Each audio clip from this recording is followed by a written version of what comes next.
Right. హల్లెలూయా. అందరూ కూడా గట్టిగా హల్లెలూయా. మత్తయి సువార్త 28వ అధ్యాయము మొదటి నుండి కొన్ని వచనాలు మనం చదువుకుందాం. చదవండి. విశ్రాంతి దినము గడిచిపోయిన తరువాత ఆదివారమున తెల్లవారుచుండగా మగ్దలేనే మరియయు వేరొక మరియయు సమాధిని చూడవచ్చిరి. చదవండి. ప్రభుదూత పరలోకం నుండి దిగివచ్చి రాయి పొర్లించి దాని మీద కూర్చుండెను. అప్పుడు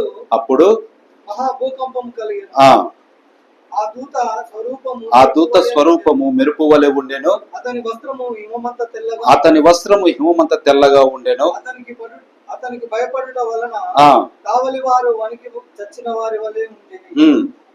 దూత ఆ స్త్రీలను చూచి మీరు భయపడకుడి, సిలువ వేయబడిన యేసును మీరు వెతుకుచున్నారని నాకు తెలియదు. సిలువ వేయబడిన యేసును మీరు వెతుకుచున్నారని నాకు తెలియను. ఆయన ఇక్కడ లేడు.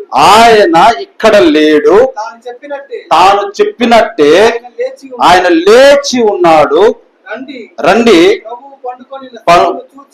రండి ప్రభు పండుకొనిన స్థలము చూచి త్వరగా వెళ్ళి ఆయన మృతుల్లో నుండి లేచి ఉన్నాడని ఆయన శిష్యులకు తెలియచేయుడి. చాలా చిన్న ప్రార్థన చేసుకుందాం. సర్వశక్తిమంతుడా, దయాళుడా, నీ పరిశుద్ధమైన నామాన్ని బట్టి వందనాలు, స్తుతులు, స్తోత్రాలు. గొప్ప గంభీరమైన సమయంలోనికి మేము వచ్చి ఉన్నాం. పరిశుద్ధాత్ముడుగా మీరు మా మధ్యలో ఉన్నారు, మాలో ఉన్నారు. ఎందుకంటే నీ నామం 2-3 కూడిన చోట మీరు ఉంటారని వాగ్దానం చేసిన దేవుడు, వాగ్దానం తప్పక నెరవేర్చే దేవుడు. కాబట్టి ఈ సమయం ముందు మా మధ్యలో ఉన్నామని, మాలో ఉన్నామని మేము నమ్ముచున్నాము. నాయన మీరే ఈ రంగం మీదకి వచ్చి ప్రభువా ఈ మాటలను తీసుకొని ప్రభువా మీరు మాతో మాట్లాడమని నీ దాసులు నన్ను విశ్వాసాటన మరుగుపరిచిన ఆయన మాట్లాడేది నేదు కానుగాను ప్రభువా. నీవే నా నోటికి బూరగా ఉండి మీరు మాట్లాడు. నీ యొక్క పిల్లలకు మీరు బోధించమని, ఆత్మ సంబంధమైన ఆహారాన్ని సమృద్ధిగా మీరు నా తండ్రి అందించమని, మా యొక్క ఆంతరంగ పురుషుడు దినదినము వృద్ధి పొందులాగిన సహాయము చేయమని, ఈ బాహ్య శరీరము దినము కృషించిపోయినను మేము భయపడక నా తండ్రి ఒక దినము నీలాంటి మహిమ శరీరాన్ని పొందుకోబోతున్నామని చెప్పశక్తిము కానీ ఆనందంతో నీ రక్షణ ఆనందాన్ని మేము కొనసాగించలాగిన సహాయము చేయమని ఈ పరిశుద్ధ లేఖనములు నీ చేతికి అప్పగించుకుంటూ నన్ను నేను తగ్గించుకుంటూ మా ప్రభును రక్షకుడు యేసుక్రీస్తు ఘనమైన నామమున స్తుతించి అడిగి ప్రార్థన చేస్తున్నాము. ఆమేన్. మనందరం కూర్చుందాం బ్రదర్స్, కూర్చుందాం సిస్టర్స్. చక్కటి పునరుత్థాన దినము. ఎందుకు మనము ఆదివారము ప్రార్థన నడుపుతాము అంటే, ఇది ఏ దినమైనది? ఆదివారం ఏ దినమైనది? పునరుత్థాన దినము. హల్లెలూయా. ఒకప్పుడు 7వ దినము అన్న దినము ఏమైనది? విశ్రాంతి దినమైనది. ఆ దినము ప్రభువును ఆరాధించే దినముగా ఉన్నది. అది యూద మత ఆచారమును బట్టి ఆ విధముగా ఉన్నది. అయితే ప్రభు ఏమంటున్నాడంటే, ఆ విశ్రాంతి నేనే. ప్రభు ఏమన్నాడు? ఆ విశ్రాంతి నేనే. ఎలా విశ్రాంతి అంటే, ఇదిగో ఏమని చెప్తాను, ప్రయాసపడి పిల్లలు రావాలన్నప్పటికీ ప్రయాసపడి భారము మోసుకొనుచున్న సమస్త జనులారా నా యొద్దకు రండి, అప్పుడు మీకు విశ్రాంతి, నేను మీకు విశ్రాంతి కలగజేతును. ఆమేన్. హల్లెలూయా. దేవుని నామమున మహిమ కలుగును గాక. హల్లెలూయా. ఇటే పెట్టినాను చూడండి. కాబట్టి ఏ వ్యక్తి అయితే ప్రభు దగ్గరికి వస్తాడో అప్పుడు అతని జీవితానికి ఏంటిదంట? విశ్రాంతి. అది నిజమైన విశ్రాంతి. కానీ యూదుల ఆచారాన్ని బట్టి 7వ దినము లేదా శనివారం అనేది వారికి విశ్రాంతి దినం. కానీ క్రైస్తవులకు ఏది విశ్రాంతి దినం అంటే జీవము ఏ రోజైతే ప్రసాదించబడిందో ఆ దినము క్రైస్తవునికి విశ్రాంతి దినము. హల్లెలూయా. ఎందుకంటే కొన్ని వందల సంవత్సరముల నుంచి దేని కొరకు పాత నిబంధనలోని పరిశుద్ధులందరూ ప్రవక్తలందరూ దేవుని కార్యక్రమం అంతా ఎదురు చూసింది ఈ పునరుద్ధానము కొరకే. ఆమేన్. హల్లెలూయా. యోబు భక్తుడు కూడా అంటా ఉన్నాడు, ఒక దినము నా యొక్క విమోచకు సజీవుడని నేను ఎరుగుదును, ఆయన మళ్ళీ పునరుద్ధానం చెందుతాడు, నా కళ్ళతోటి నేను ఆయన్ను చూస్తా. దావీదు భక్తుడు చెప్తా ఉన్నాడు, ఆయనను పాతాళ లోకములు విడిచిపెట్టను, ఆ శరీరము కుళ్ళు పట్టదు, ఆయన తిరిగి పునరుద్ధానం చెందుతాడని ఆత్మ ప్రేరేపణతోటి రాస్తూనే ఉన్నాడు. ప్రతి ఒక్కరు కూడా పునరుద్ధానం కొరకు ఎదురు చూశారు. ఎందుకంటే వారి యొక్క శరీర విమోచనము ఆ యొక్క దినం మీద ఆధారపడి ఉన్నది. హల్లెలూయా. దేవుని మహిమ కలుగును గాక. కాబట్టి పునరుద్ధాన దినము మనకు ఆరాధన చేసుకునే దినముగా మారిపోయినది క్రైస్తవులకు. హల్లెలూయా. కాబట్టి ఆదివారము మొదటి దినం, వారంలో మొదటి దినం. మీరు ఇంకా పరిశుద్ధ గ్రంథములు పాత నిబంధనలు చూస్తే చాలా సందర్భాలలో కూడా విశ్రాంతి దినము శనివారం 7వ దినమే అయినను ఇంకా ఆదివారం మొదటి దినం లేకపోతే 8వ దినం, వారంలో మొదటి దినం కూడా మీరు విశ్రాంతి దినముగా లేదా మీరు సమాజముగా కూడుకోవాలనే లేఖనాలు కూడా అనేకము కనపడుతూనే ఉంటాయి. ఎందుకు కనపడుతున్నాయంటే ఈ దినము రాబోతున్నది అని ముందుగానే ఆ దినం గురించి రాయబడతా ఉందన్నమాట. హల్లెలూయా. దేవుని మహిమ కలుగును గాక. సరే, ఇప్పుడు మనము క్రీస్తు యొక్క శ్రమలను చూసుకుంటూ వచ్చాం. ఆయన ఏ విధంగా సిలువ వేయబడ్డాడు చూశాం, సమాధి చేయబడ్డాడు, తిరిగి 3వ దినమున లేచాడు. హల్లెలూయా. ఎలా లేచాడు, ఎట్లా లేచాడు, ఆ యొక్క పునరుద్ధాన దినమున ఏమేమి సంగతులు జరిగినవి అన్నవి మనం స్పష్టంగా తెలుసుకుంటే అప్పుడు మనం ఇతరులకు చెప్పడానికి, ఇతరులకు మనం బోధించడానికి మనకు అవకాశం అన్నది ఉంటుంది. హల్లెలూయా. చూడండి, ఆయన గురువారం బాగా గుర్తుపెట్టుకోవాలి. మన భాషలో చెప్పాలంటే గురువారము రాత్రికాల వేళల్లో పట్టబడ్డట్టుగా మనం చూస్తాం. కానీ మనకు ఒక రోజు అంటే ఎప్పటి నుంచి ఎప్పుడు స్టార్ట్ అవుతుంది? అర్ధరాత్రి 12 గంటల నుంచి మళ్ళీ మరుసటి దినం అర్ధరాత్రి 12 గంటల వరకు ఒక్క దినం, అలా మనం లెక్కేస్తాం ఇప్పుడు. కానీ పరిశుద్ధ గ్రంథంలో ఏమని రాయబడి ఉంటుందంటే సాయంకాలం 6 గంటల నుంచి దినం స్టార్ట్ అవుతుంది. ఎప్పటి నుంచి బాగా గుర్తుపెట్టుకోవాలి. ఎప్పటి నుంచి? సాయంకాలము 6 గంటల నుంచి దినము స్టార్ట్ అయ్యి మరుసటి దినము 6 గంటల వరకు ఆ దినం ఒక్క దినం. కాబట్టి ఇప్పుడు చూడండి, అంటే ఒక సాయంకాలం నుంచి మరుసటి సాయంకాలం వరకు ఒక్క దినం. మీరు పరిశుద్ధ గ్రంథం అంతా చూసుకుంటే అది. మళ్ళీ ఇంకొకటి, ఒక నెలకు 30 రోజులు పరిశుద్ధ గ్రంథములు ఉంటాయి. 31 ఉండదు, 28 ఉండదు, 29 ఉండవు. ఏ నెల అయినా తీసుకున్నా ఏముంటాయి? 30 దినాలు ఉంటాయి. అది దేవుని యొక్క కట్టడ, దేవుని యొక్క నియమం. అది పరిశుద్ధ గ్రంథం మీరు చూస్తే ఆ విధంగా రాయబడి ఉంటుంది. చదవండి. ఇప్పుడు చూడండి, యేసుక్రీస్తు వారు బాగా గమనించాలి. దినం ఎప్పుడు స్టార్ట్ అవుతుందని చెప్పాను? సాయంకాలము 6 గంటలకు స్టార్ట్ అవుతుంది. కాబట్టి ఆయన శుక్రవారం స్టార్ట్ అయింది. 6 గంటలకు శుక్రవారము స్టార్ట్ అయింది. ఆ శుక్రవారం దినాన ఆయన ఏం చేశాడు? నైట్ ప్రభురాత్రి భోజనం లేకపోతే పస్కా పండగ, ఆ యొక్క ఆచారాన్ని ఆయన పాటించాడు. తన శిష్యులు భోజనము, పస్కా భోజనము చేశారు. ఎప్పుడు చెప్పాలి? ఎప్పుడు? రేపు పిల్లలు అటు ఇటు తిరుగుతున్నా. శుక్రవారము స్టార్ట్ అయింది 6 గంటలకు. శుక్రవారం దినం అది. రాత్రికాలం వేళల్లో ప్రభురాత్రి భోజనాన్ని లేదా పస్కా భోజనాన్ని ఆయన చేశాడు. దాని తర్వాత మనం ప్రభురాత్రి భోజనం అని పిలుస్తున్నాం. చేసి ఎక్కడికి వెళ్ళాడు? ఒలీవ కొండకి వెళ్ళాడు. బాగా గుర్తుపెట్టుకోండి, ఒలీవ కొండకు అక్కడ గెచ్చమైన తోట ఉంది. ఆ తోటలో ఆయన ప్రార్థన చేశాడు. అదే రాత్రికాల వేళల్లో ఆయనను బంధించారు. తర్వాత ప్రధాన యాజకుడి దగ్గరికి తీసుకుని వెళ్ళారు. కొంత విచారణ చేశారు. ఆ నైట్ ఆయనను కొట్టారు. ఉదయం మళ్ళీ 6 గంటలకే ఎక్కడికి తీసుకెళ్లారు? పిలాతు దగ్గరికి తీసుకెళ్లారు. ఆయన ఏం చేశాడంటే హేరోదు దగ్గరికి పంపించాడు. మళ్ళా హేరోదు విచారణ చేసి మళ్ళీ పిలాతు దగ్గరికి పంపించాడు. ఈ విచారణ అంతా చేశారు. ఆయన కొట్టాల్సింది కొట్టారు, అవమానం చేసి అవమానపరిచారు. ఆయనను ఎన్ని బాధలు పెట్టాలా అని పరిశుద్ధ గ్రంథంలో రాయబడి ఉన్నదో అన్ని బాధలను శుక్రవారం ఉదయం 9 గంటలకల్లా అన్ని చేసి ఆ యొక్క సిలువను భుజం మీద మోపి కపాలం అనబడు ఆ స్థలమునకు, ఆ కొండ ప్రాంతానికి ఆయన తీసుకొని వెళ్ళి ఉదయం 9 గంటలకు సిలువ వేశారు.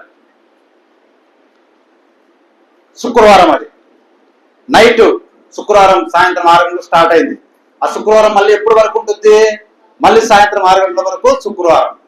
ఆయన 9 గంటలకు సిలువ వేయబడ్డాడు. వేయబడి ఆ సిలువలో 7 మాటలు పలికినట్టుగా మనం చూస్తా ఉన్నాం. సండే రోజు మనం మొన్న గుడ్ ఫ్రైడే రోజు మనం చెప్పుకున్నాం. అలా చెప్పుకుని తర్వాత ఇంచుమించు 3 గంటల వేళ అవుతున్నప్పుడు ఆయన ఆత్మను తన తండ్రికి అప్పచెప్పేశాడు.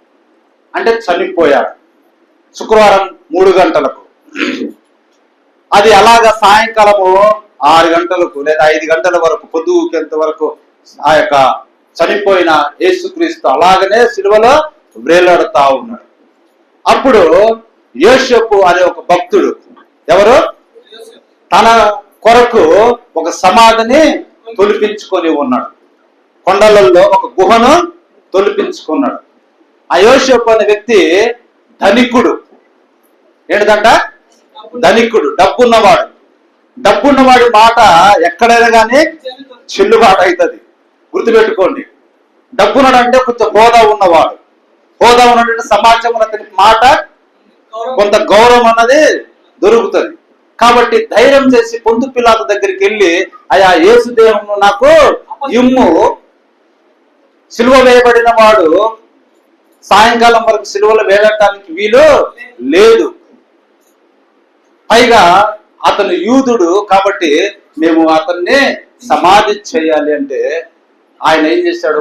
పొంతు పిలాతు ఈ యొక్క ధనికుడైనటువంటి యేసుకు ఏం చేశాడు? ఆర్డర్ ఇచ్చాడు. సరే నువ్వు తీసుకుని వెళ్ళి సమాధి చేయాలి. అతని ఆధ్వర్యంలో శిష్యులు ఇంకా స్త్రీలు వీళ్ళంతా కలిసి ఆయనకు తెల్లని వస్త్రమును చుట్టి సుగంధ ద్రవ్యములన్నీ కూడా ఆయనను పూసి ఏం చేశారు? ఆ సాయంకాలం వేళ రాత్రికాలం వేళ పడక ముందే ఆయన సమాధి చేసేసారు. ఎందుకంటే పస్కా పశువుగా యేసుక్రీస్తు చనిపోయాడు. పస్కా పశువును ఆ రాత్రికాల వేళలోనే తినేయాలి, ఉదయానికి ఏమీ ఉంచకూడదు. కాబట్టి యేసుక్రీస్తు పస్కా పశువుగా చనిపోయాడు.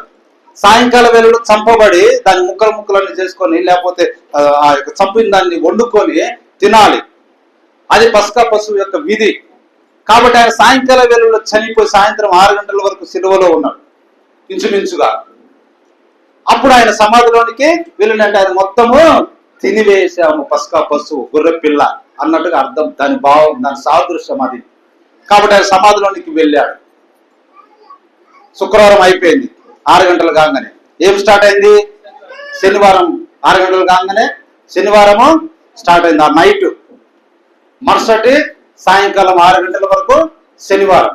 శనివారం యూదులకి ఏంటిది? విశ్రాంతి దినం. విశ్రాంతి దినం రోజు వాళ్ళు ఏమీ చేయకూడదు. జీవనోపాధికి సంబంధించిన ఏది చేయకూడదు. కనీసము ఒక ఎద్దును అటు ఇటు మేపటానికి కూడా తీసుకుని వెళ్ళే వాళ్ళు కాదు. కానీ ప్రభు వచ్చి దాన్ని కొంచెం సరిచేశాడు. అరే విశ్రాంతి దినం అంటే ఏదో ఆకలి అయితే తినకూడదు, దప్పిక అయితే తాగకూడదని కాదు. ఎవడన్నా గుంతలో పడి లేకపోతే తన బాధపడి వ్యాధితోటే బాధపడుతుంటే వారికి ఆహారం కూడా పెట్టుకుని మనం ఆదుకోకుండా ఉండకూడదని భావము కాదు అని అక్కడ ఆదివారం అయినా లేదా విశ్రాంతి దినమైన మనుషులకు లేదా జంతువులకు నువ్వు సహాయము చేయాల్సింది, దానివల్ల ఎటువంటి తప్పు కాదని దాని యొక్క పూర్తి భావాన్ని ప్రభు తెలిపినట్టుగా మనం చూస్తాం. హల్లెలూయా. కాబట్టి శనివారం అంతా సమాధిలో ఆయన ఉన్నాడు. ఆల్రెడీ పట్టబడిన రాత్రి శుక్రవారం ఆయన పట్టబడ్డాడంటే దాని అర్థం ఏంటిది? దాని అర్థం ఏంటి? ఆల్రెడీ ఆయన మరణానికి పాత్రుడైనట్టే, మరణంలోనికి ఆయన ఉన్నట్టే. చూడండి, ఆయన ఎప్పుడైతే పట్టుకున్నారు అప్పటి నుంచి దినం స్టార్ట్. అదొక దినం, శుక్రవారం దినం, శనివారం దినం. ఉదయం సాయంత్రం 6 గంటలు అయిపోయింది శనివారం. మళ్ళీ సాయంత్రం 6 గంటలు అయిపోయిన తర్వాత మళ్ళీ ఏ సమయం స్టార్ట్ అవుతుంది? ఆదివారం సాయంకాలం 6 గంటల నుంచి మళ్ళా మరుసటి సాయంకాలం 6 గంటల వరకు ఆదివారం, అంటే 3వ దినం. ఇప్పుడు ఆయన తెల్లవారుజామునే, బాగా గమనించాలి, సూర్యుడు ఉదయించక మునిపే ప్రభువారు ఏమయ్యారు? పునరుత్థానము చెందాడు, సమాధిలో నుండి బయటికి వచ్చాడు. ఆమేన్, హల్లెలూయా. చెప్పండి, ఎప్పుడు వచ్చాడు ఆయన? ఆదివారము తెల్లవారకు మునిపే ఆయన పునరుత్థానము చెందాడు. అంటే ఎన్ని రోజులైంది? 3 రోజులు. మనకు లేఖనాల్లో కొన్ని సువార్తలలో 3 దినములు అయిన తరువాత అని రాయబడి ఉన్నది. ఇంకా కొన్ని సువార్తలలో 3 దినములలోగా అని రాయబడి ఉన్నది. ప్రభు కూడా చెప్పాడు, 3 దినములు లోగా నేను తిరిగి లేస్తాను. కాబట్టి 3 దినములు లోగా అంటే 3 దినములు సంపూర్తిగా అయిపోయిన తర్వాత కాదండి.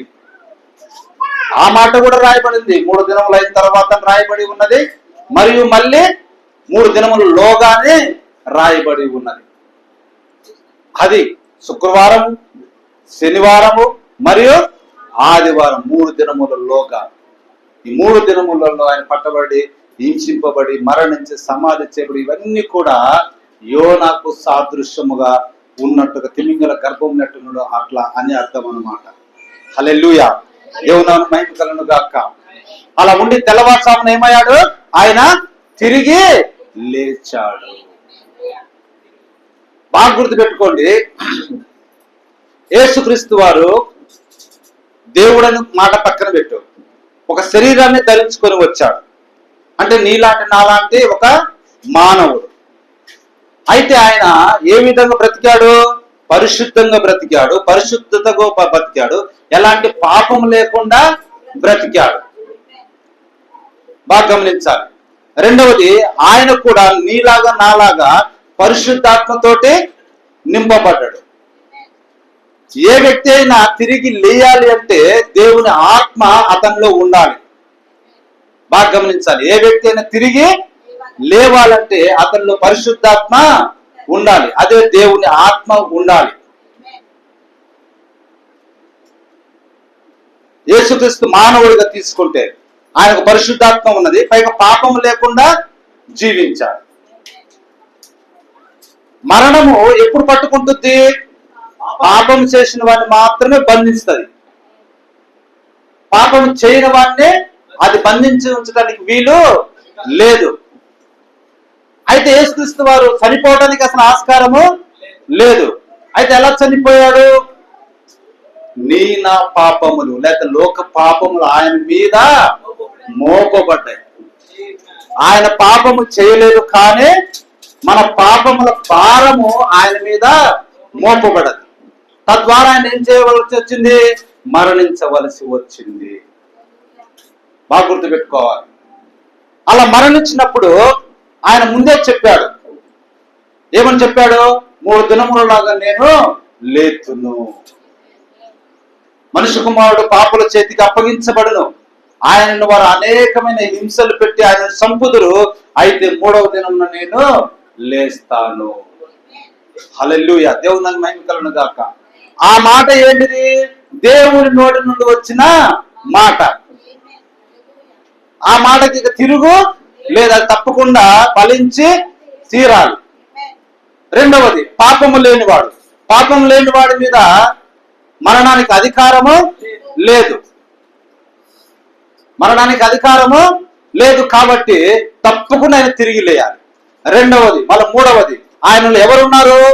దేవుని ఆత్మ నివసిస్తున్నది. పరిశుద్ధాత్మ పావురం వల్ల ఆయన మీద దిగింది. ఆయన పరిశుద్ధాత్మ పూర్ణుడిగా ఉన్నాడు. పరిశుద్ధాత్మ ఎవరికైతే ఉంటుందో వారు తప్పకుండా తిరిగి లేస్తారు. ఎందుకంటే ఆ ఆత్మ జీవింపచేయు ఆత్మ. పరిశుద్ధ గ్రంథంలో ఉంటుంది క్లియర్ గా. హల్లెలూయా. జాగ్రత్త వినాలి పిల్లలు, పెద్దలందరూ. కాబట్టి ఆయన మూడవ దినమున తెల్లవారుజామున, ఆదివారం తెల్లవారుజామున తిరిగి లేచాడు. ఆమేన్. హల్లెలూయా. సరే, మంచిది. ఇప్పుడు ఆయన చనిపోయాడు. శుక్రవారం 3 గంటలప్పుడు ఎక్కడికి వెళ్ళాడు, ఏం చేశాడు అని అంటే ఆయన ఆత్మ పాతాళంలోనికి వెళ్ళింది. హల్లెలూయా. పాపం చేసిన ప్రతి ఒక్కరు ఎక్కడికి వెళ్ళాలి? పాతాళంలోనికి వెళ్ళాలి. నువ్వు డైరెక్ట్ గా అక్కడికి పోవడానికి లేదా పరదేశంలోనికి వెళ్ళటానికి వీలు లేదండి. అప్పటి వరకు అసలు ఆ కార్యక్రమం పరదేశం అన్నది లేనే లేదు. అంటే అక్కడ ఉండే ఆస్కారము లేదు. పరదేశం ఉంది కానీ అక్కడ ఉండే ఆస్కారము లేదు. ఎందుకంటే అందరూ కూడా పాపం చేసి ఎక్కడికి వెళ్ళారు? పాతాళంలోనికి వెళ్ళారు. నోవాహు కాలం నుంచి అవిధేయుల యొద్దకు అని రాయబడి ఉంటుంది. ఆయన ఆత్మ ఎక్కడికి వెళ్ళింది? పాతాళంలోకి వెళ్ళింది, అవిధేయుల వద్దకు వెళ్ళింది. వెళ్ళి వారికి సువార్త ప్రకటించిందంటే ఈ 2 రోజులు 3 రోజులు. హల్లెలూయా. సువార్తను ప్రకటించి అంతకు మునిపే ధర్మశాస్త్రం కింద పరిశుద్ధులుగా లేదా నీతిమంతులుగా తీర్చబడిన వారిని, అంటే అబ్రహాము, ఇస్సాకు, యాకోబు, ఇంకా అట్లా ఎవరైతే ఉన్నారో పరిశుద్ధులుగా, గొర్రెపిల్ల జీవ గ్రంథం రాయబడిన వారు ఎవరైతే ఉన్నారో, పాత నిబంధన కింద ఎవరైతే పరిశుద్ధులుగా తీర్చబడి ఉన్నారో వారందరినీ కూడా ఈయన ఏం చేశాడు? వెంట పెట్టుకుని బయటికి వచ్చాడు. పునరుద్ధాన దినం ఏమైనది? వారందరినీ వెంట పెట్టుకొని వచ్చాడు. హల్లెలూయా. దేవుని మహిమ కలుగును గాక. అంతేకాదు, పాతాళంలోనికి వెళ్ళిన వాడు, పాతాళానికి అధిపతి ఎవరు? సాతాను లేదా అపవాది. కాబట్టి పాతాళం యొక్కయు తాళపు చేతులు, మరణం యొక్కయు తాళపు చేతులు అప్పటి వరకు ఎవరి దగ్గర ఉన్నాయి? అపవాది దగ్గర ఉన్నాయి. ఈ ఆత్మగా ప్రభు ఎప్పుడైతే పాతాళంలోనికి వెళ్ళి ఆ యొక్క పాత నిబంధన గ్రంథం కింద ఉన్నటువంటి అవిధేయుల వద్దకు వెళ్ళి వారికి బోధించి అక్కడున్న నీతిమంతులను తీసుకుని వచ్చేటప్పుడు అక్కడ అపవాది ఓడించబడ్డాడు. ఆ గేటుకు అడ్డంగా నిలబడి ఉన్నట్టు ప్రవక్త చెప్తాడు. గేటుకు అడ్డంగా నిలబడి ఉంటే ప్రవక్త ప్రభు వారు వెళ్ళి యేసుక్రీస్తు వారు ఒక్క తన్ను వాడిని తన్ని వారి దగ్గర ఉన్నటువంటి తాళపు చేతులను తీసుకొని ఆయన తన పరిశుద్ధులను వెంట పెట్టుకుని ఆ బంధింపబడిన పరిశుద్ధులందరినీ కూడా తీసుకొని పునరుత్థానములోనికి వచ్చినట్టుగా మనం చెప్తా ఉన్నది. కాబట్టి ఏమి రాయబడి? సమాధులు తెరవబడిన పరిశుద్ధులు, నిద్రించిన పరిశుద్ధులు లేచెను. హల్లెలూయా. ఇంకా మీరు బాగా గమనిస్తే ఏం రాయబడిందంటే ఆయన తిరిగి లేచినప్పుడు పరిశుద్ధులు యెరూషలేములో ప్రవేశించిరి లేదా పట్టణములో ప్రవేశించిన మాట ఉంటుంది. అప్పటి వరకు వారేమి యెరూషలేము పట్టణంలో సంచారం చేయలేదు లేదా అక్కడ రాలే. ఎందుకంటే ఈయన వెళ్ళి వాళ్ళను తీసుకొని రావాలి. హల్లెలూయా. ఇంకొకటి మీరు బాగా గుర్తు పెట్టుకోండి, యేసుక్రీస్తు వారు సిలువలో ఇలా ఉన్నాడు, గొప్ప కేక వేసి తండ్రి నీ చేతికి నా ఆత్మను అప్పగించుకుంటాను. ఆ గొప్ప కేక ఏంటి? అదొక మర్మం. గొప్ప కేక ఏంటి? ఆ గొప్ప కేక అంటే ఏంటో కాదు కానీ పాత నిబంధన గ్రంథం కింద ఉన్నటువంటి ఆదాము నుంచి యేసుక్రీస్తు మరణించే ఆ రోజు వరకు ఎవరైతే దేవుని యొక్క ప్రణాళికలో రక్షింపబడతారని ఉన్నదో వారి పేర్లన్నీ కూడా పిలువబడటము. ఒక్క కేకలో ఏమున్నదంట? ఆ పేర్లన్నీ పిలువబడ్డాయంట. ఎవరి పేర్లైతే పిలువబడ్డాయో వారందరి యొక్క సమాధులు తెరవబడ్డాయి. ఆయన లేచినప్పుడు అంటే పునరుద్ధానం చెందినప్పుడు వారందరూ కూడా ఎక్కడికి వచ్చారు? యెరూషలేములోకి వచ్చినారు. అప్పుడు రాయబడి ఉంటుంది, యెరూషలేములో వారిని చూసి వీళ్ళు ఎవరు ఎవరు అని అంటుంటే వాళ్ళు అదృష్టమైపోయినట్టుగా మన పరిశుద్ధ గ్రంథంలో ఉంటుంది. అనేకులకు అగపడిన తమ వారికి అని కూడా రాయబడి ఉంటుంది. మనం సరిగ్గా చదవం, ఏదో చదువుకుని వెళ్ళిపోతాం. అదే విధముగా మనము క్రీస్తు నుండి మృతి చెందిన, లేకపోతే ప్రభు రాకడప్పుడు సజీవులుగా ఉన్న దేవుని బూర అని రాయబడి ఉంటుంది అక్కడ. ఇంకా ప్రధాన దూత శబ్దం అని రాయబడి ఉంటుంది. దేవుడు ఏ విధంగా భూమి మీదకి ఏ విధంగా దిగివచ్చును మధ్యాకాశంలోనికి?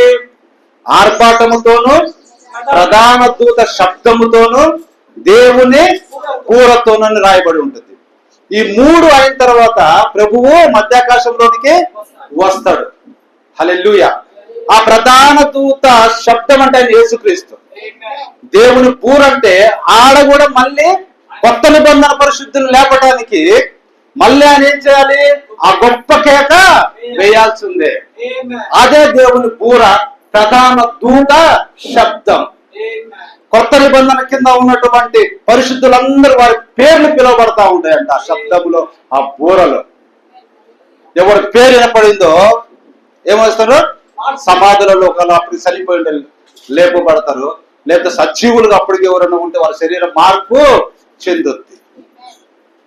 గొర్రెపిల్ల జీవ గ్రంథంలో ఎవరిని పేరైతే కనబడలేదో వారు అగ్నిగుండం పాలు. గొర్రెపిల్ల జీవ గ్రంథంలో ఎవరి పేరైతే ఉందో వాడు ఏం చేస్తాడు? లేపబడతాడు. హల్లెలూయా. అలా లేపబడాలంటే ఏముండాలి మనలో? పరిశుద్ధాత్మ ఉండాలి. ఎందుకంటే పరిశుద్ధాత్మ శక్తి అయి ఉన్నది. ఆయన దేవుడు. దేవుడు అంటే ఏంటిది? శక్తి. ఆ శక్తి నేనేం చేస్తుందంటే, నువ్వు మసికి మసి అయిపోయినా, ఒకవేళ నువ్వు కాల్చబడి బూడిదైపోయినా మళ్ళీ అక్కడ ఒక శరీరము పునర్నిర్మించబడతా ఉంటుంది. ఆ యొక్క పునర్నిర్మాణంలో బాహ్య శరీరం, ప్రకృతి సంబంధమైన శరీరం ఏ విధంగా ఉందో ఆత్మ సంబంధమైన శరీరము కూడా ఉన్నదని మనకు రాయబడి ఉన్నది. ఆ ఆత్మ సంబంధమైన శరీరంతో ప్రభువును మనం మధ్యాకాశంలో ఎదుర్కోవడానికి వెళ్తాం. దాన్నే శరీరం మార్పు చెందు, కనురెప్ప పాటలు వారి శరీరము మార్పు చెందునని రాయబడి ఉంది. చూడండి, ఇవన్నీ ఒక లింక్ అన్నమాట, ఒకదానికి ఒకటి. కాబట్టి అలాగా లేవాలి అంటే మనం పరిశుద్ధంగా ఉండాలి, నీతిమంతులుగా ఉండాలి, పరిశుద్ధాత్మతోటి నింపబడాలి. యేసుక్రీస్తు శరీరంగా తీసుకుంటే వాటన్నిటిని ఆయన కలిగి ఉన్నాడు కాబట్టి ఆయన లేచాడు. ఇప్పుడు నీవు నేను పాపం చేశాం కాబట్టి మనం లేలేము. కాబట్టి మనం ఏం చేస్తున్నాము? క్రీస్తు యొక్క రక్తాన్ని మనము అంగీకరించాం. బాగా గమనించండి, క్రీస్తు యొక్క రక్తాన్ని అంగీకరించాక ఆ రక్తం ఏం చేసింది? మన పాపములన్నింటినీ కడిగి వేసి మనం నీతిమంతులకు తీర్చాడు. నీతిమంతులకు ఎంతనైతే తీర్చాడో దేవుడు ఆ మహిమనిస్తా ఉన్నాడు. ఆ మహిమనిచ్చేది ఏంటిది? పరిశుద్ధాత్మని నీకు ఇస్తున్నాడు. కాబట్టి పేతురు చెప్తా ఉన్నాడు, మారు మనసు పొంది పాప క్షమాపణ నిమిత్తము ప్రతి వాడు యేసుక్రీస్తు నామమున బాప్తిస్మం పొందుడి, అప్పుడు మీకు పరిశుద్ధాత్మని వరము ఆ ఆత్మ పరిశుద్ధాత్మతో ఎప్పుడైతే మీరు ముద్రించబడతారో మీరు శక్తి ఉన్నట్టు. రెండవది, రక్తంతో మీరు ఎప్పుడైతే కడగబడతారో మీ పాపములు తీసివేసి మీరు నీతిమంతులుగా ఉన్నారు, పరిశుద్ధులుగా ఉన్నారు. ఇక ఆయన దృష్టిలో అప్పుడు మరణము మనల్ని పట్టుకోవటానికి వీల్లేదు. కాబట్టి నా యందు విశ్వాసం ఉంచువాడు మరణించినను తిరిగి బ్రతుకును, బ్రతికి నా యందు విశ్వాసం ఉంచువాడు మరన్నటికి చనిపోడు. వాడు మరణము నుండి జీవములోనికి దాటి ఉన్నాడు. దాడతాడు కాదు, ఆల్రెడీ దాటి ఉన్నాడు. కాబట్టి మనం నిరీక్షణ ఉన్నది. కాబట్టి మనం నమ్ముచున్న అమ్మాయ ప్రభు దగ్గరికి వచ్చిన, రక్తంలో నేను తీసుకున్నా, పరిశుద్ధంగా నేను జీవిస్తున్నా, ఆత్మతో నేను నింపబడి ఉన్నా. కాబట్టి నా యొక్క ప్రాణానికి, నా యొక్క జీవితానికి ఏ డోకా లేదు. అంటే ఈ ఆత్మ సంబంధ బాధలు అవి కాదు. పరలోకంలో నాకంటూ ఒక స్థలము ఉన్నది, ప్రభు దాన్ని సిద్ధపరుస్తున్నాడు అన్న సమాధానము నీలోకి వస్తుంది. అయితే మనకై మనము పాపములు చేసుకుంటూ పోతే దాన్ని మనం పోగొట్టుకుంటా ఉంటాం. కాబట్టి నీ విశ్వాసాన్ని కొనసాగించేవాడు కూడా యేసుక్రీస్తే అని రాయబడి ఉంటుంది. అంటే నిన్ను కాపాడుకోవాల్సిన బాధ్యత యేసుక్రీస్తుదే. కాబట్టి నువ్వు అటు ఇటు పక్కకు పోయి కొంచెం తప్పిపోయి ఆ రక్షణ ప్రణాళికలో నువ్వు ఉన్నావు ఆల్రెడీ. గొర్రెపిల్ల జీవ గ్రంథంలో నీ పేరు ఆల్రెడీ జగత్పునాది వేయబడక ముందు రాయబడి ఉంది. అయితే నువ్వు పక్కకి వెళ్ళిపోతున్నావు, తప్పిపోతున్నావు ఆ గొలుసు నుంచి. అప్పుడు ఆయన ఏం చేస్తాడు? నీకు చిన్న చిన్న పనిష్మెంట్ ఇస్తా ఉంటాడు. హల్లెలూయా. చిన్న చిన్న పనిష్మెంట్ నీకు ఇస్తా ఉంటాడు.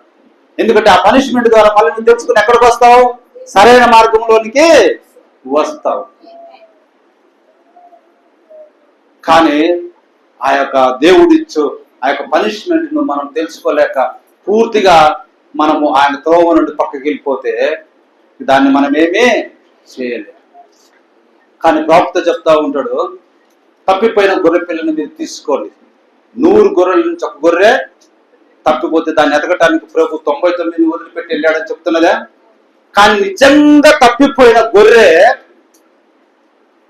చిక్కబడిపోయిందో, లేకపోతే ఏదైనా చెట్లలో, లేకపోతే ఏదైనా ముళ్ళ చెట్లలోనో, లేకపోతే ఏ చెట్లు లేవు, దారిలో ఉన్నది, మిగతా గొర్రెలు కనపడటం లేదు. నిజంగా తప్పిపోయిన గొర్రె అయితే ఏం చేస్తుంది? చెప్పాలి. నిజంగా తప్పిపోయిన గొర్రె ఏం చేస్తుంది? ఏం చేస్తుంది అది? ఒక జంతువుని మీరు ఏ జాతిని తీసుకోండి, బర్రె తప్పిపోతే అది ఏం చేస్తుంది? అరుస్తూనే ఉంటుంది తన జాతిని కనుగొనేంత వరకు. ఏదైనా మీరు తీసుకోండి, ఒక కుక్కను మీరు తీసుకుంటే అరుస్తూనే ఉంటుంది అది కూడా.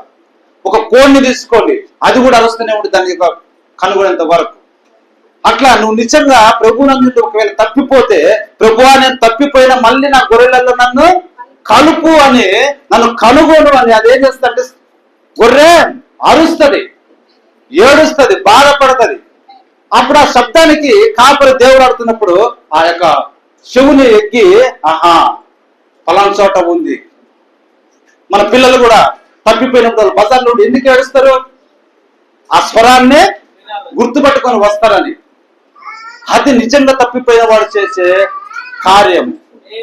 కావాల్సి నువ్వు తప్పిపోతే వాడు ఏం చేస్తాడు? సైలెంట్ గా ఉంటాడంటే ప్రభు దగ్గరికి ఇంకా రాడు. వాడికి మళ్ళీ సరిచేసుకోబడే గుణం వాడికి లేదు. కానీ నిజంగా తప్పిపోయిన కుమారుడైతే అతను ఆక్రందన, ప్రభువా నన్ను క్షమించు.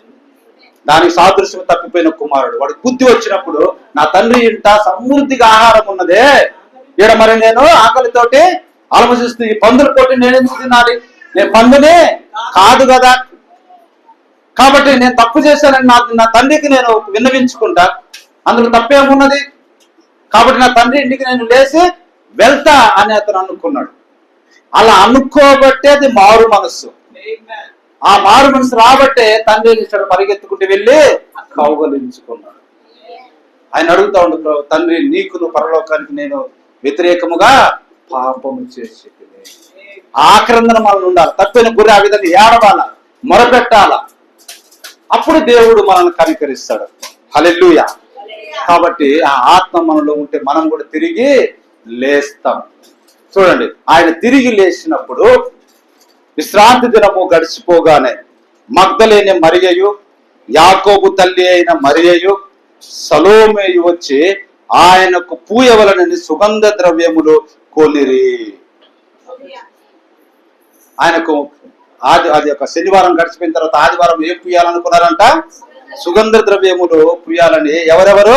మగ్దలేని మరియా, యాకోబు తల్లి అయిన మరియా, తర్వాత సలోమేయ. ఈ ముగ్గురు స్త్రీలు అనుకున్నారు. ఈ ముగ్గురు స్త్రీలు అనుకొని సుగంధ ద్రవ్యాన్ని కొని ఆదివారం తెల్లవారుచుండగా ఈ ముగ్గురు స్త్రీలు తాము సిద్ధపరిచిన సుగంధ ద్రవ్యమును తీసుకొని సమాధి యొద్దకు వచ్చారు. ఎక్కడికి వచ్చారు? సమాధి యొద్దకు.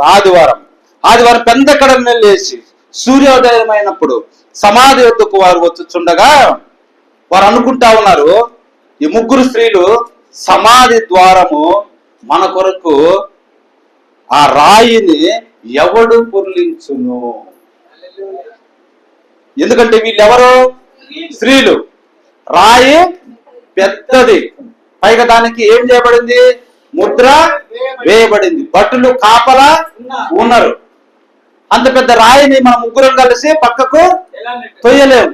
మన కొరకు ఎవడు క్రీస్తుడు. మనమైతే సుగంధ ద్రవ్యాలు కొన్నాం, పూయటానికి సిద్ధపడి ఉన్నాం, ఎందుకంటే ఆయన శరీరము పాడు కాకుండా ఉండాలని అని వారు అనుకుంటూ వచ్చారు. సమాధి ద్వారం వద్ద మన కొరకు ఆ రాయి ఎవడు దొరికించిన ఒకరితో ఒకరు చెప్పుకొని చూడరు. అలా చెప్పుకుంటూ తీర సమాధి దగ్గరికి వచ్చాక వారు కన్నులెత్తి చూడగా రాయి పొర్లింపబడి ఉండుట చూసిరి. వీరు వచ్చారు, వీరు అనుకుంటారు దారిలో అనుకుంటూ సమాధి దగ్గరికి వచ్చి చూశారు కన్నులెత్తి. ఏమైనది? ఆ యొక్క సమాధికి మూయబడిన రాయి పొర్లించబడి ఉన్నది. ఆ రాయి ఎంతో పెద్దది. ఎవరిని దొర్లించారు? హల్లెలూయా. ఇదిగో ప్రభుదూత పరలోకం నుండి దిగి వచ్చి రాయి పొర్లించి దాని మీద కూర్చుండెను. ఎవరు పొర్లించారయ్యా? వీరు వస్తుంటేనే అప్పటికే ప్రభుదూత వచ్చి రాయిని దొర్లించి దాని మీద కూర్చుంది. అప్పటికే ప్రభువారు లేచి ఉన్నారు. హల్లెలూయా. అప్పుడు మహాభూకంపము కలిగెను. ఆ దూత స్వరూపం మెరుపు వలె ఉండెను. అతని వస్త్రము హిమమంత తెల్లగా ఉండెను.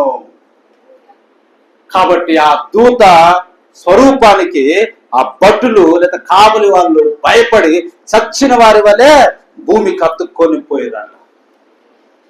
అప్పుడు దూత ఈ యొక్క ముగ్గురు స్త్రీలు సమాధి దగ్గరికి వచ్చారు. వాళ్ళను చూసి మీరు భయపడకుడి. దూత ఏం చెప్తా ఉన్నది? రాయి దొర్లించిన దూత ఏమని చెప్తా ఉన్నది? మీరు భయపడకుడి. ఎవరు వారు? మరియయు మగ్దలేనే, మరియా యాకోబు తల్లి అయినా మరియా, ఇంకొక ఆమె సలోమి. మన సలోమి అని పిలుస్తా ఉంటాం. చూడండి, అప్పుడు దూత ఆ స్త్రీలను చూసి భయపడకుడి, సిలువ వేయబడిన యేసును మీరు వెతుకుచున్నారని నాకు తెలియను.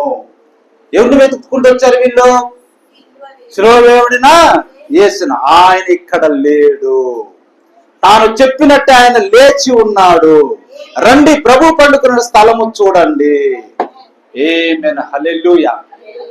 ఆయన ఇక్కడ లేడు సమాధిలో. మీరు పూయాలనుకుంటున్నారేమో. ఆయన తాను చెప్పినట్టు 3వ దినమున లేచాడు. మరి లేస్తానని చెప్పిన దానికి వీళ్ళు ఇంకా పూయటానికి పోయినారంటే దాని అర్థం ఏంటి? వీరు లేఖనము చూడటంలే, దాన్ని గమనించటంలే. చూడండి, కాబట్టి మీరు వెళ్ళి ఆయన మృతుల్లో నుండి లేచి ఉన్నాడని ఆయన శిష్యులకు తెలియచేయుడి. దూత చెప్తాడు, ఆయన లేచాడు, ఇక్కడ లేడు. ఆల్రెడీ ఆయన మీకు ముందుగా చెప్పిండు తాను లేస్తానని. కాబట్టి లేచాడు. కాబట్టి మీరు త్వరగా వెళ్ళి ఆయన శిష్యులకు తెలియచేయుడి. ఎక్కడి నుంచి లేచాడు? మృతులలో నుండి. ఇదిగో ఆయన గలిలయలోనికి మీకంటే ముందుగా వెళ్ళుచున్నాడు, అక్కడ మీరు చూతురని ఆయన మీతో చెప్పాడు కదా. ప్రభువు ఆయన బ్రతికున్నప్పుడే చెప్పాడు, మనిషి కుమారుడు పాపాత్మల చేతికి అప్పగించబడతాడు. కానీ 3వ దినం తిరిగి లేచి మీకంటే ముందుగానే గలిలయలోకి వెళ్తా, అక్కడ మీరు నన్ను చూస్తారు. ఆమేన్, హల్లెలూయా. మరి ఆ మాట మీకు గుర్తులేదా? చూడండి, దూత చెప్తా ఉన్నాడు ఆ మాట. అప్పుడు వారు సమాధిలో ప్రవేశించి తెల్లని నిలువుటంగి ధరించుకున్న పడుసువాడు కుడివైపున కూర్చుంటాడు చూసి మిగుల కలవరపడిరి. అందుకతడు కలవరపడకుడి, సిలువ వేయబడిన నజరేయుడు యేసు మీరు వెతుకుచున్నారు, ఆయన లేచి ఉన్నాడు, ఇక్కడ లేడు. వారు ఆయన ఉంచిన స్థలము చూడుడి, ఆయన ఇక్కడ లేడు, ఆయన లేచి ఉన్నాడు. ఆయన ఇంకా గలిలో ఉన్నప్పుడు మనుష్య కుమారుడు పాపిష్టులైన మనుషుల చేతికి అప్పగింపబడి సిలువ వేయబడి 3వ దినమందు లేవవలసి ఉన్నదని ఆయన మీతో చెప్పిన మాట జ్ఞాపకం చేసుకునుడని వారితో అనిరి. ఒక అధ్యాయంలో మనం చూస్తే 2 దూతలు ఉన్నట్టుగా మనం చూస్తా ఉన్నాం. ఒక అధ్యాయంలో చూస్తే 1 దూతే ఉన్నట్టుగా మనకు రాయబడి ఉన్నది. ఏమైనా కానీ రాయి పూర్లించింది ఎవరు? దూత పూర్లించి ఉన్నాడు. దూత వాళ్లకు చెప్పాడు, మీకంటే ముందుగా గలిలయలోకి వెళ్తాడని వాక్యం ఆల్రెడీ ఆయన బోధించి ఉన్నాడు. కాబట్టి మీరు వెళ్ళి శిష్యులకు చెప్పి మీరు మళ్ళీ ఎక్కడ కలుసుకుంటారు? గలిలయలో కలుసుకుంటారు అని చెప్పినప్పుడు ఆ స్త్రీలు భయముతోను మహా ఆనందముతోను సమాధి వద్ద నుండి త్వరగా వెళ్ళి ఆయన శిష్యులకు ఆ వర్తమానము తెలపడానికి పరిగెత్తుతా ఉన్నారు. ఇంకా ఇక్కడ చూసినంత ఎవరు? స్త్రీలు. ఈ వర్తమానం తెలపడానికి పరిగెత్తుతా ఉంటే యేసు వారిని ఎదుర్కొని మీకు శుభమని చెప్పాను. ఆమేన్, హల్లెలూయా.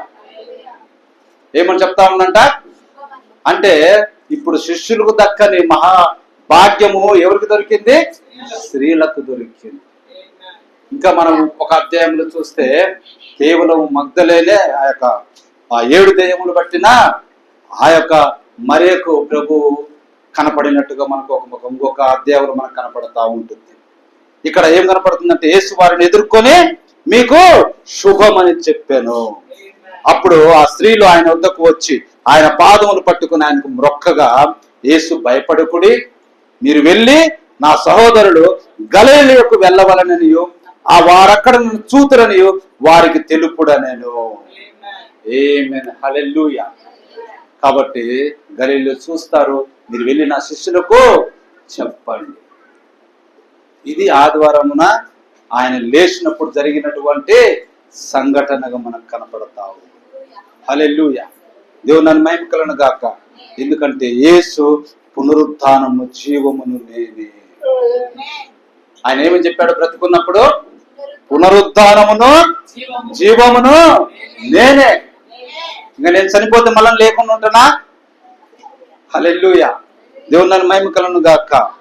కాబట్టి పునరుత్థానము చెందుట అంటే తిరిగి బ్రతికించబడుట అని భావము. హల్లెలూయా. బ్రతికింపబడుటను భావము పునరుత్థానం అంటే. కాబట్టి మనము కూడా ఒక దినాన క్రీస్తు లాగానే పునరుత్థానము చెందబోతా ఉన్నాం. హల్లెలూయా. అంతేకాదు పాత నిబంధన గ్రంథములో క్రీస్తు పాతాళములో విడవబడలేదనియు ఆయన శరీరము కుళ్ళిపోలేదనియు దావీదు కీర్తనలో ముందుగానే ఆయన పునరుత్థానాన్ని గురించి రాస్తూనే ఉన్నాడు. హల్లెలూయా. అలాగే అపోస్తుల కార్యంలో మనం చూస్తే క్రీస్తు శ్రమపడి మృతుల పునరుత్థానము పొందు వారిలో మొదటి వాడగుట చేత. ఎవరంట? పునరుత్థానం చెందుటలో మొట్టమొదటి వాడు ఎవరు? యేసుక్రీస్తే. కాబట్టి ఆయన ఆది సంభూతుడు అని పిలుస్తాడు. హల్లెలూయా. ఏమని పిలుస్తారు చెప్పండి? ఆది సంభూతుడు. ఆది సంభూతుడు అంటే ఏంటిది? మృతులలో నుండి తిరిగి మొట్టమొదటిగా లేచిన వాడు యేసుక్రీస్తే. మరి ఏ వ్యక్తియో లేనే లేదండి. హల్లెలూయా. అలా తిరిగి ఈ ఆదివారం తెల్లవారుజామున ఆయన పునరుత్థానం చెందటం వలన, తిరిగి బ్రతకటం వలన లోకానికి ఏమొచ్చింది? లోకానికి ఏమొచ్చిందంటే ఈ ప్రజలకు, అన్యజనులకు వెలుగు వచ్చింది. హల్లెలూయా. అపోస్తల కార్యములు 26-22లో ఈ మాట ఉంటుంది. ఈ జనులకు అంటే ఈ ప్రజల కంటే యూదులకు, అన్యజనులకు ఏమొచ్చిందంట? వెలుగు ప్రసరింపబోవునని. ఆమేన్, హల్లెలూయా. ఎందుకంటే ఆయన మరణం తర్వాతనే, ఆయన పునరుత్థానం తర్వాతనే మనకు వెలుగుండి, అన్యజనులకు వెలుగు. ఇది ఎప్పుడో అబ్రహాము ద్వారా మనకు ఆశీర్వదింపబడిన వాగ్దానం అది. హల్లెలూయా. దేవుని మహిమ కలుగును గాక. ఏమొచ్చింది? ఆయన లేయటం వలన యూదులకు మరియు అన్యజనులకు వెలుగు వచ్చింది. ఇంకా చూడండి, యేసుక్రీస్తు మృతులలో నుండి తిరిగి లేచట వలన ఇంకా ఏమొచ్చిందంటే జీవముతో కూడిన నిరీక్షణ వచ్చింది. ఏమొచ్చింది? నిరీక్షణ వచ్చింది. అది ఎటువంటిది? జీవముతో కూడిన నిరీక్షణ. మనం ఇప్పుడు యేసుక్రీస్తు కొరకు ఎదురు చూస్తా ఉన్నాం. అది నిరీక్షణ. దేని కొరకు? మనము కూడా జీవింపజేస్తాడని. హల్లెలూయా. కాబట్టి యేసుక్రీస్తు తిరిగి లేచుట వలన మృతుల నుండి ఏమొచ్చిందంటే జీవముతో కూడిన నిరీక్షణ. ఆ నిరీక్షణ అంటే ఏంటిదంటే అర్థము అక్షయమైనది, నిర్మలమైనది, వాడబారదైన స్వాస్థ్యము. దేని కొరకు మనము ఎదురు చూస్తున్నాము? జీవము కొరకు. ఆ జీవం ఎటువంటిదంట? అక్షయం అనేదంటే ఇంకా నశించిపోయేది కాదు, అది నిర్మలమైనది. అంటే ఇటువంటి చెల్లించి వణికేది కాదు. నిర్మలమైనదంటే అట్లనే నిలిచి ఉంటుంది ఇంకా. కాబట్టి నువ్వు యుగ యుగము సదాకాలము దేవునితో ఉంటావు. అంతేగాని 10 సంవత్సరాలు, 20 సంవత్సరాలు, 100 సంవత్సరాలు, 2000 సంవత్సరాల తర్వాత మళ్ళీ నశించిపోతావని కాదండి. అదే అర్థము నిర్మలమైనది. అక్షయమైనది అంటే ఇంకా నశించుకోవడానికి వీలే లేనిది, మరియు వాడబారనిది. 10,000 సంవత్సరాల తర్వాత ఈ పువ్వు వాడిపోతుంది అంటానికి వీలు లేదండి. హల్లెలూయా. అటువంటి స్వాస్థ్యము మనకు కలుగునట్లు ఆయన మృతులలో నుండి తిరిగి లేచాడండి. హల్లెలూయా. చూడు ఎంత అర్థం ఉన్నదో ఒక్కసారి ఆలోచన చేయండి. ఆయన తిరిగి లేకపోతే ఇవన్నీ మనకు వస్తాయా? మనకు రానే రావండి. ఇంకా చూడండి, ఆయనను అపసహించుటకును, కొరడాలతో కొట్టుటకును, శిలువ వేయబడుటకును అన్య జనులకు ఆయనను అప్పగింతురు, 3వ దినమున ఆయన మరలా లేచును. ఇది యేసుక్రీస్తు చెప్పిన మాట. ఎప్పుడంట? 3వ దినమున. కాబట్టి శుక్రవారం, శనివారం, మరి ఆదివారం 3 దినములలోగా ప్రభువు లేచాడు. హల్లెలూయా. కాబట్టి నేను మొదటి వాడను, కడపటి వాడను, జీవించువాడను. జీవించువాడు అంటే ఎల్లప్పుడూ జీవించేవాడు. మొదటి వాడు అంటే ఏంటిది? మొట్టమొదటిగా ఆయన మహిమలో నుండి ఒక దృశ్య రూపంలోనికి వచ్చాడు. అది మొదటి వాడు. ఆ దృశ్య రూపంలోనికి వచ్చి ఇలాగ దృశ్య రూపంలోనికి వచ్చి ఈ వ్యక్తి ఇక పలుకుతున్నాడు. భూమి కలుగును గాక, లేకపోతే ఆకాశం కలుగును గాక, లేకపోతే ఫలాంది కలుగును గాక, ఫలాంది కలుగును గాక అంటే అన్నీ కలుక్కుంటూ వస్తా ఉన్నాయి. ఈ కలిగి ఉన్నదంతా ఈయన లేకుండా కలగలే. కాబట్టి ఈయన ఏమైనాడు? మొదటి వాడు. ఆమేన్. హల్లెలూయా. తర్వాత కడపటి వాడు. కడపటి వాడు అంటే ఏంటిది? మనం అందరం కూడా ఆయనలో ఐక్యమైనప్పుడు ఏమైపోతున్నాము? చివరిగా ఉండేది ఆయనే. కాబట్టి చివరి వాడు ఆయనే. మళ్ళీ జీవించువాడు ఆయనే. చూడండి, దేవుడు ఆత్మ, కంటికి కనపడడు, దృశ్య రూపములో లేడు. ఆయన అప్పుడు ఎక్కడున్నాడు? సమీపింపరాని తేజస్సులో ఉన్నాడు. ఎవడును ఎన్నడూ ఎప్పుడు దేవుణ్ణి చూడలేడు. ఎందుకంటే ఆయన సమీపింపరాని తేజస్సులో ఉన్నాడు. అలాగా ఉన్నవాడు అమరత్వము కలిగిన వాడు అని చెప్పబడుతుంది. అంటే దాని అర్థం ఏంటి? జీవించువాడు. ఇక దానికి అమరత్వం అంటే ఇక మరణము లేనటువంటి వ్యక్తి, జీవించువాడు. అంటే యేసుక్రీస్తు నేను చెప్తున్నాడు, ఆ సమీపింపరాని తేజస్సులో ఏ దేవుడైతే నివసిస్తా ఉన్నాడో, ఎవరు సమీపింపలేకుండా ఉన్నారో ఆయన్నే నేను. ఆ అమరత్వం కలిగిన వ్యక్తినే నేను. దాని ఇంకొక రూపంలో ఏంటంటే జీవించువాడను. అయితే అటువంటి వారిని నేను శరీరం ధరించుకొని వచ్చి భూలోకానికి మృతుడనైతిని. ఏంటిదంట? శరీరాన్ని ధరించుకొని వచ్చి మీ పాపముల కొరకు, అంటే మానవులు దేవుని యొక్క పిల్లలు, కుమారులు, వారి కొరకు నేను మృతుడనైతిని. అయితే ఇప్పుడు యుగ యుగములు సజీవుడనై ఉన్నాను. ఇప్పుడు నేను ఎట్లా ఉన్నా పునరుద్ధానమైన తర్వాత? యుగ యుగములు ఇక సజీవుడను. ఆమేన్. హల్లెలూయా. మరియు మరణము యొక్కయు, పాతాళ లోకం యొక్కయు తాళపు చెవులు నా స్వాధీనములో ఉన్నవి. ఒకప్పుడు అవి ఎవరి స్వాధీనములు ఉన్నవి? అపవాది స్వాధీనంలో, పాతాళములో ఉన్నవి. కానీ నా ఆత్మరూపంగా పాతాళములకు వెళ్ళి వారిని జయించి వారి దగ్గర ఉన్నటువంటి మరణం యొక్క పాతాళం యొక్క తాళపు చేతులు ఇప్పుడు ఈయన స్వాధీనం అందించుకున్నాడు. హల్లెలూయా. కాబట్టే ఇప్పుడు క్రీస్తు నందున్న వారికి ఏ శిక్షా విధి లేదు. వాడు నూతన సృష్టి. కాబట్టి క్రీస్తు నందున్న వాళ్ళు ఇప్పుడు ఎక్కడికి వెళ్ళిపోరు? పాతాళంలోనికి ఇంకా పోరండి. ఆడెక్కడికి వెళ్తాడు? పరదైసు, లేకపోతే దేవుని యొక్క బలిపీఠం కిందికి వెళ్తాడు. హల్లెలూయా. దేవుని నన్ను మహిమ కలుగును గాక. ఎందుకంటే అక్కడ తాళపు చేతులు ఎవరి దగ్గర ఉన్నాయి? యేసుక్రీస్తు దగ్గర ఇప్పుడు తాళపు చేతులు ఉన్నాయి. కాబట్టి గొర్రెల నుంచి మేకలను వేరు చేసినప్పుడు ఎక్కడికి పంపాలనో వారిని అక్కడికి పంపుతాడు. ఆ తాళం తీసి బంధించేది ఆయనే. హల్లెలూయా. దేవుని మహిమ కలుగును గాక. అంతేకాదు, పాతాళంలోకి వెళ్ళి అక్కడ తాళం స్వాధీనం చేసుకుండా ఆయన తిరిగి బ్రతికి తన శిష్యులకు 40 దినాలు కనపరుచుకున్నప్పుడు చివరిగా ఆయన ఆరోహణమై పరలోకానికి వెళ్ళుచున్న ముందప్పుడు ఆయన ఏం చెప్తా ఉన్నాడు? యేసు వారి వద్దకు వచ్చి, శిష్యుల యొద్దకు వచ్చి, పరలోకమందును భూమి మీదను నాకు సర్వ అధికారం ఇవ్వబడి ఉన్నది. ఆయన మృతుడై తిరిగి సజీవుడిగా లేబట్టి ఏమైనది? మళ్ళీ ఆయనకు అధికారము పరలోకమందును భూమి మీదను సర్వాధికారం ఉన్నది. ఆమేన్, హల్లెలూయా. చూడండి, ఆయన ఇన్ని అధికారాలు పొందుకున్నాడు.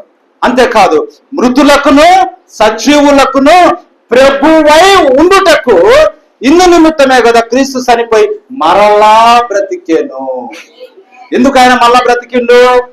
సజీవులకు గానే మృతులకు గానే ఆయన ప్రభు అయి ఉండాలి. హల్లెలూయా. కాబట్టి ఆయన చెప్తున్నారు, ప్రభులకు ప్రభువు, రాజులకు రాజు. ఇప్పుడు మనము కూడా క్రీస్తు నందుండి చనిపోయి తిరిగి బ్రతుకుటం వలన నువ్వేమైనవు? నువ్వు కూడా ప్రభువువే. హల్లెలూయా. ప్రభు అంటే అర్థం ఏంటిది? రాజు. నువ్వు కూడా రాజులైన యాజక సమూహము. ఆమేన్, హల్లెలూయా. ఎందుకంటే ఆయన ప్రభువులకు ప్రభు, మనం ప్రభువులము, మనకు ఆయన ముఖ్య ప్రభు. మనం రాజులము, మన రాజులకు ఆయన రారాజు. దేవుని మహిమ కలుగును గాక. ఎందుకంటే యేసుక్రీస్తు కూడా దేవునికి కుమారుడు. మరి నీవు నేను దేవునికి కుమారులు. కాబట్టి ఆయనకి ఎంత హక్కు ఉందో మనకు కూడా అంత హక్కు ఉన్నది. కాబట్టి యేసుక్రీస్తు ఏమి చెప్తుందంటే, ఎవడైనా నా స్వరము విని తలుపు తీసిన ఎడల వాని ఎదురుకు వచ్చి నేను భోజనము చేస్తా, జయించు వాని నేను జయించి ఇప్పుడు ఎక్కడ కూర్చున్నా? తండ్రి సింహాసనం నందు కూర్చున్నా. మరి జయించువాడు అంటే మిగతా వాళ్ళు జయిస్తే వాళ్ళు ఎక్కడ కూర్చుంటారు? వాళ్ళకి ఏమైనా ప్రత్యేకమైన కుర్చీలు వేస్తారని చెప్పిండా? లేదండి, నా సింహాసనం నందు కూర్చుండనిచ్చేదను. అంటే యేసుక్రీస్తు ఎక్కడ కూర్చున్నాడు? తండ్రి సింహాసనం నందు. మరి నువ్వు చేయిస్తే నువ్వు ఎక్కడ కూర్చుంటున్నావు? యేసుక్రీస్తు సింహాసనం నందు. యేసుక్రీస్తు సింహాసనం నందు అంటే ఏంటిది? తండ్రి సింహాసనం నందు. ఆమేన్, హల్లెలూయా. ఎంత అర్థం ఉన్నది ఒక్కసారి ఆలోచన చేయి. నీకు కూడా అంత అధికారం ఉన్నది. హల్లెలూయా. అయితే యేసుక్రీస్తులో దేవుడు సంపూర్ణంగా నివసించాడు. యేసుక్రీస్తు శరీరంలో దేవుడు ఏం చేశాడు? సర్వ సంపూర్ణత ఆయన ఉంచాడు. మనలో ఒక భాగం ఉంచాడు. హల్లెలూయా. అదే పరిశుద్ధాత్మైన భాగం. ఆయనకు కొలత లేకుండా ఆత్మను దేవుడు యేసుక్రీస్తు శరీరానికి అనుగ్రహించాడు. మనకు కొలత కలిగిన ఆత్మనిచ్చాడు. అది కూడా కొలసి పత్రికలలో ఉంటుంది. తన యొక్క పరిణామ విశ్వాస క్రమము చొప్పున తన ఆత్మను ఇచ్చాడు మనకు. హల్లెలూయా. దేవుని మహిమ కలుగును గాక. ఇంకొంచెం చూద్దాం. కాబట్టి దేవుడు తన బలాతిశయం చేత క్రీస్తును మృతులలో నుండి లేపి సమస్తమైన ఆధిపత్యము కంటెను, అధికారము కంటెను, శక్తి కంటెను, ప్రభుత్వము కంటెను, యుగమునందు మాత్రమే కాక రాబో యుగమునందు పేరు పొందిన ప్రతి నామము కంటెను ఎంతో హెచ్చుగా పరలోకమునందు ఆయనను తన కుడి పార్శ్వమున కూర్చుండబెట్టుకొని ఉన్నాడు. ఈ యుగం ఏందే కదా, ఆ యుగం ఏందని పెద్ద పేరును ఆయనకి ఇచ్చి ఎక్కడ కూర్చోబెట్టుకున్నాడు? తన కుడి పార్శ్వమున కూర్చోబెట్టి తన అధికారమందు కూర్చోబెట్టబడ్డాడు. హల్లెలూయా. కాబట్టి నువ్వు దేవుని కుమారుడివే. నువ్వు కూడా ఎక్కడ కూర్చుండబెడతావు? పరలోక స్థలములందు కూర్చుండబెట్టబడి ఉన్నావని రాయబడి ఉన్నది. పౌలు భక్తుడు అదే చెప్తా ఉంటాడు, నువ్వు పరలోక స్థలములందు కూర్చుండబెట్టబడ్డావు. హల్లెలూయా. కాబట్టి పునరుద్ధానం అంటే అది. ఆయన పునరుద్ధానము చెందటం వలన ఎన్ని లాభాలు ఉన్నాయో ఈ దినం మనము చూశాం. అంతేకాదు, నువ్వు కూడా క్రీస్తునందు ఉంటే, ఆత్మతో నువ్వు కూడా నింపబడి ఉంటే, నువ్వు కూడా పునరుద్ధానం చెంది క్రీస్తుకు కలిగిన అధికారం, లేకపోతే క్రీస్తుకు ఉన్నటువంటి ఆ సంపూర్ణమైన అధికారం నీకు కూడా ఉన్నది. అది వాడబారనిది, అక్షయమైపోయేది కాదు, ఇంకా నిర్మలమైన జీవము అన్నది మనకు దొరుకుతుందండి. హల్లెలూయా. కాబట్టి అటు పునరుత్థానములో మొదటివాడు యేసుక్రీస్తు, ఆ తర్వాత మనము రాబోతాము. ఆ పునరుత్థాన ఫలాన్ని ఈ దినం మనము అనుభవిస్తా ఉన్నాం. దేవుడు తన వాక్యమును దీవించునుగాక. దేవుడు మనలందరినీ దీవించునుగాక. తలలు వచ్చినట్లయితే మనం ప్రార్థన చేసుకుందాం.